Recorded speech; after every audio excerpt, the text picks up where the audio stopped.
y a eu des builds un peu plus intéressantes que celle-ci, mais il y avait quand même pas mal de choses intéressantes. Bon, alors, c'est quand même le grand out de Microsoft. C'est un peu leur conférence principale de l'année.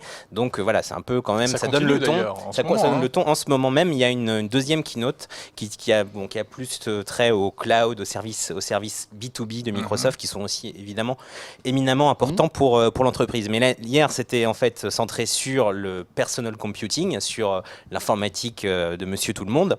Et on a appris pas mal de nouvelles choses, à commencer d'abord par la première grande update de Windows 10, qui est sortie il y a un an, presque un an. L'été dernier, ça fera un an. Et donc pour le premier anniversaire de Windows 10, Microsoft sortira cet été une mise à jour importante, majeure de son OS. D'accord.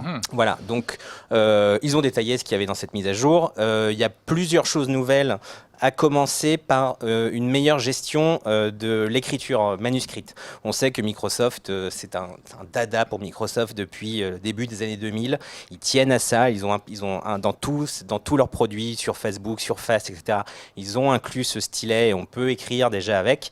Et là, en fait, on va aller un peu plus loin avec cette update puisque Microsoft va implémenter l'écriture manuscrite dans la plupart des applis natives de Windows et dans Office aussi. Donc on pourra utiliser directement avec des fonctions intéressantes le stylo dans Word, dans PowerPoint. Avec reconnaissance de caractère. Avec reconnaissance de caractère. À condition d'écrire proprement.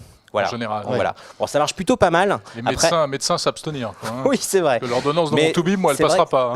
Non. Ou alors tu auras un autre médoc à la place. Mais en tout cas, ça marche quand même plutôt pas mal. Après, il faut voir si ça a vraiment une utilité. Alors, d'après Microsoft, tout le monde utilise des stylos en permanence. C'est vrai que nous, on l'utilise de moins en moins, c'est vrai, au quotidien. C'est bizarre, mais je pense que tu as tout à fait raison, Eric. C'est étonnant comme... Mais on le voit, Microsoft, Apple mis sur le stylo, avec l'iPad, etc. Même le nouvel iPad a un stylet. Et alors que, paradoxalement, on se sert de moins en moins d'un stylo. Exactement. Est-ce que c'est pas une erreur, une énorme erreur de se dire, bah tiens, allez, réhabilitons le stylo avec un écran? Il y a encore beaucoup de gens qui utilisent un carnet. Regarde, Eric. Oui, là, j'utilise un petit carnet, mais je note assez peu de choses, effectivement, quand même, au fil de la journée.